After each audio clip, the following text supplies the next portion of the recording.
is I, the person with no name. Welcome.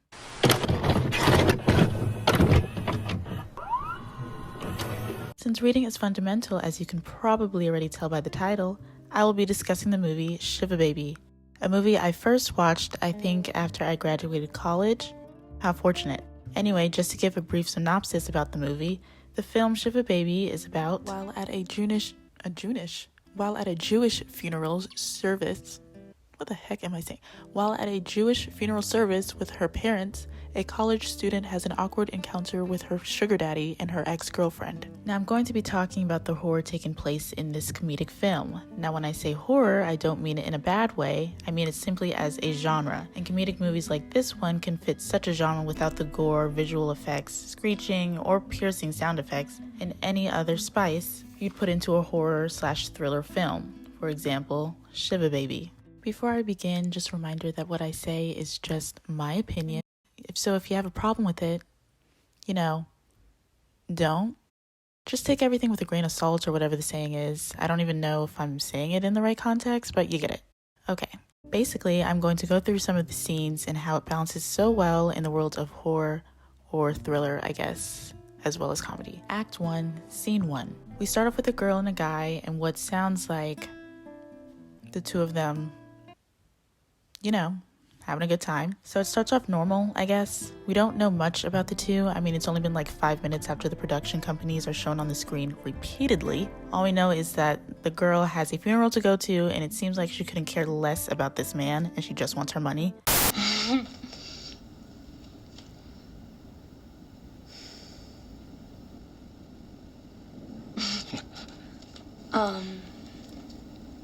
Did you remember? Oh, yeah.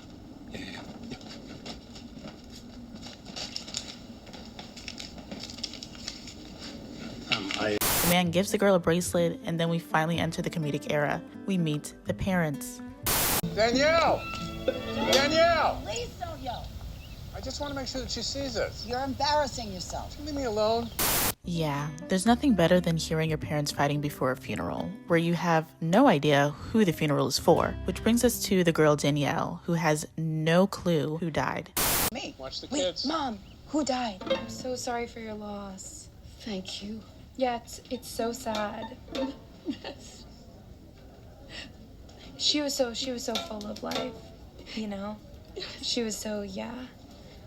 Forgot to mention, this is after the funeral. I don't remember what the ceremony is called, but they're there. We meet the guests, which makes me wonder if anyone else knew who this woman was that died, because we get about 2 people crying in the beginning, and then the rest of the time people are conversing like it's someone's sweet 16. Moving on. We meet the guests at this event, which I would categorize as horrifying. Because who wants to talk to a whole bunch of strangers or somewhat close relatives all up in your face asking you what you want to do in the next part of your life? Like, seriously, I was feeling the secondhand embarrassment of people constantly asking what is it that Danielle wants to do after college. Were you even at the funeral? Yeah, Really? of course I was. Yeah. Your dad was kind of like frazzled. He said you were running late. Okay, well, if he said that, then why did you ask? You can't just show up to the after party for a Shiva and reap the benefits of the buffet. I was there. Were you looking for me and asking everyone? No, I was not looking for you. Let's live in the Where's truth. Danielle? What was your favorite part of the service? The whole thing was beautiful. I'll be right back. It is so good to see you. We need to catch up. Yeah, come find me. What? After an interaction with Maya occurs, we spot a somewhat familiar face. The man, the guy, which honestly we probably already saw coming, but still pretty scary. The guy, Max, wasn't aware that the man he used to work for is Danielle's father. Joel is your father? Mm-hmm. Yeah. Yeah. Okay. Do you kids know each other? Yeah, we met a really long time ago. No kidding, how? At the Beth Israel, Torah, Beth Israel, right. yeah. You babysit. How often do you do that? Just, whenever they need me. They don't give you a schedule? No. No schedule? No schedule, Mom. Huh. Well, do you enjoy it? Yeah, I mean, depends on the kid, but it's a great way to pay the bills, so. Bills? You've never paid a bill in your life. You know what I mean. And sooner or later, the mother has her suspicions about the two. Danielle finds out Max is married.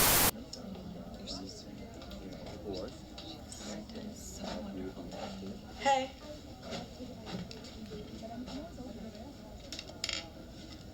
Thank you. I'm gonna let God fix it. Because if I fix it, I'm going to jail.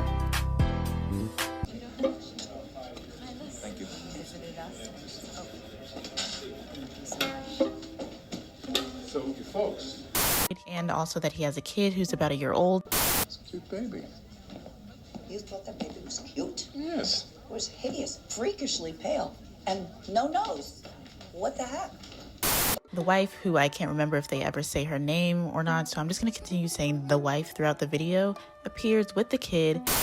You know what I'd love? Arugula. Ooh. Oh, it's arugula, not arugula. That's what she said. No, that's not what she said.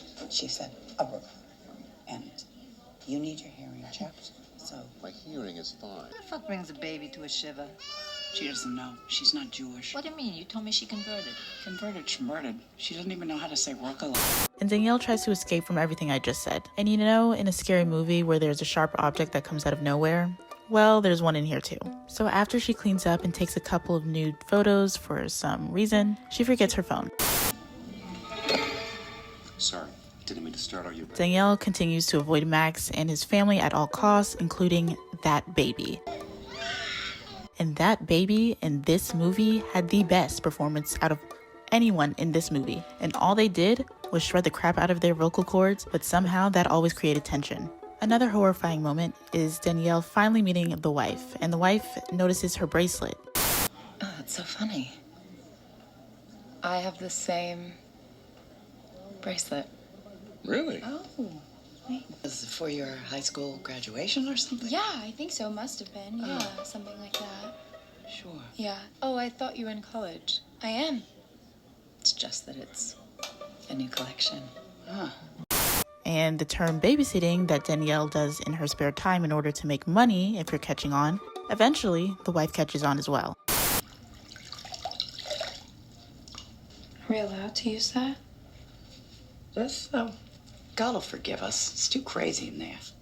And becomes suspicious along with Maya, who at first I categorized in the horror section, but as the movie started to progress, she turned out to just be annoying. And I forgot to mention this earlier, but Maya is an old bestie and a tessie who seems to be doing a lot better than Danielle because she's going to law school. Good for her. The only time she wasn't annoying is when comedy came back to light again as Danielle and Maya kissed. And I found this funny because the entire time, these two girls, as well as their mothers, were trying to sweep their old fling under the rug. So for the two of them to be having the loudest conversation, which is also called an argument, I don't know why I phrased it like that, but for the two to argue and kiss for no one to pay attention to 2 feet away seems pretty funny to me. But we're here to talk about the horror. So after Danielle plays around with Max's anxiety by teasing him in front of his wife, she realizes that she lost her phone, which I still don't know why she didn't realize that earlier.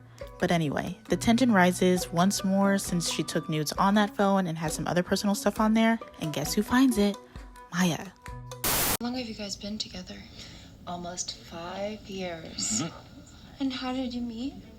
Online. I'm just wondering how female entrepreneurs do it all. Well, I need a great support system. But a few months ago, we got the house out here. Just seemed like the logical next step, especially if we're gonna have another kid.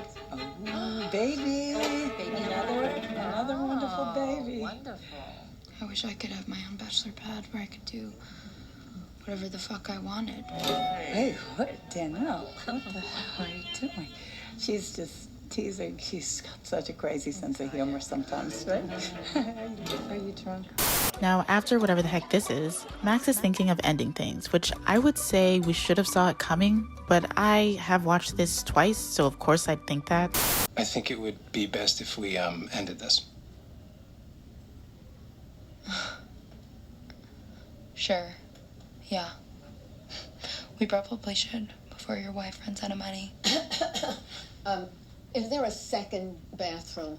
Someone is taking forever in this one.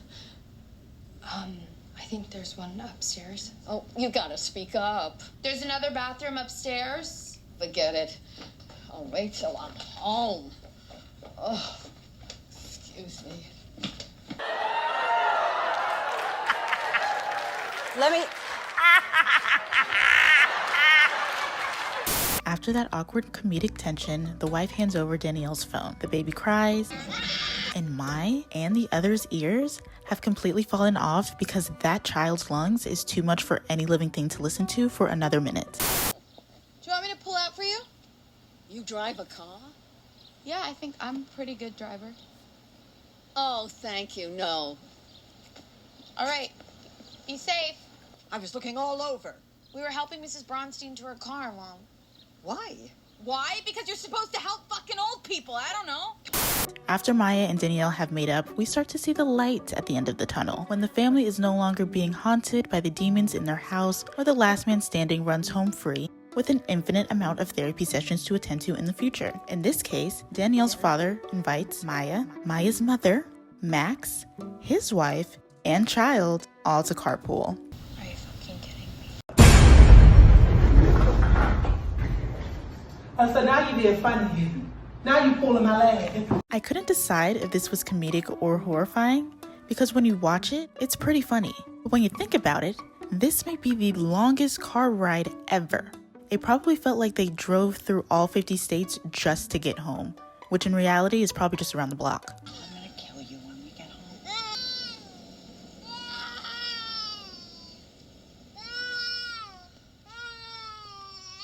Obviously, these scenes could just be worst case scenarios, but unlike actual horror movies, this is actually more realistic towards Danielle's bad luck at this after funeral party thingy. What is this? A party? Even though this doesn't have the bloody corpse, grotesque mask, etc., it still has some of the common elements used in a scary film. The villain or villains, jump scares, the tension that makes the audience question many things like what they would do in this predicament. There's just a more calming tone and more comedic conversations happening throughout the film. Honestly, it might be more entertaining than an actual horror. No, I'm just kidding. But subtle indie films like this one that can still manage to keep you on your toes is quite impressive on the screenwriter's part. That is all I have for now. If you enjoyed this video, good for you. Especially if you made it to the end, I'll say... Fourth place, Gryffindor with 312 points. Hufflepuff with 352 points. Place, Ravenclaw with 426 points. With 472 points, Slytherin House. If you have any other movies that is similar to this kind of element, comment. It'd be helpful. I'm at that point in my life where I feel like I've watched everything, everywhere, and all at once. So please do so. Anyway, thank you for listening / watching my film talk.